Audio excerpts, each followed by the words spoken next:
Police అధికారిగా 35 ఏళ్లు ప్రజలకు సేవ చేసిన తాను సంతృప్తిగా సర్వీసును ముగిస్తున్నందుకు సంతోషంగా ఉందని డీజీపీ ద్వారకా తిరుమలరావు తెలిపారు. రాష్ట్రంలో సైబర్ క్రైమ్ మినహా అన్ని రకాల నేరాలు నియంత్రణలోనే ఉన్నట్లు వెల్లడించారు. సిఫారసు లేకుండా సామాన్యులకు పోలీస్ స్టేషన్లో న్యాయం జరిగిన రోజే నిజమైన పోలీసింగ్ అన్న డీజీపీ ఆ రోజు త్వరలోనే వస్తుందని ఆశాభావం వ్యక్తం చేశారు. శాంతి భద్రతల పరిరక్షణ, నేరాలు నిరోధించడం, వెలికి తీయటం, క్రైమ్ ప్రివెన్షన్ డిటెక్షన్ అనేటువంటి మౌలిక సూత్రాలు పాటిస్తూ సంతృప్తికరంగా సర్వీస్ ని ముగిస్తున్నందుకు సంతోషంగా ఉంది.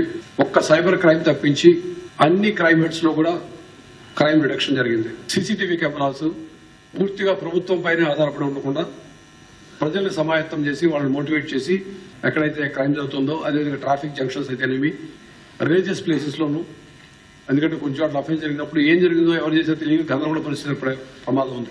సీసీటీవీ కెమెరాలు ప్రజల సహాయంతో, దాతల సహాయంతో పెట్టించాలని ఆలోచన పెట్టాము.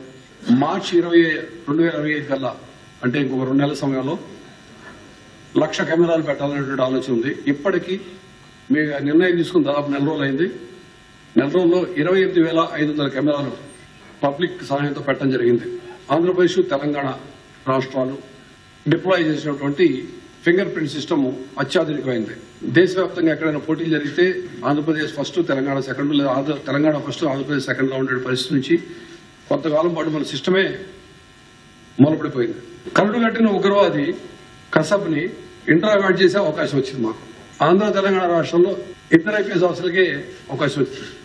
మారిషస్ పోయి ఇంటర్నేషనల్ రెడ్ చార్జెస్ స్మగ్లర్ని తీసుకురాగలేదు. ఎందుకంటే ఎందుకు చెప్తున్నంటే ఒక డిపోర్టేషన్, ఒక ఎక్స్ట్రాడిషన్ కేసు అనేది చాలా కష్టం విషయం.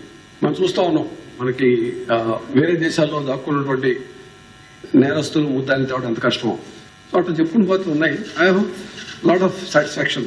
అందుకే చెప్తున్నా, వెనక్కి తిరిగి చూసుకుంటే సంతృప్తికరంగానే సాగింది ప్రయాణం అని చెప్పుకోవచ్చు.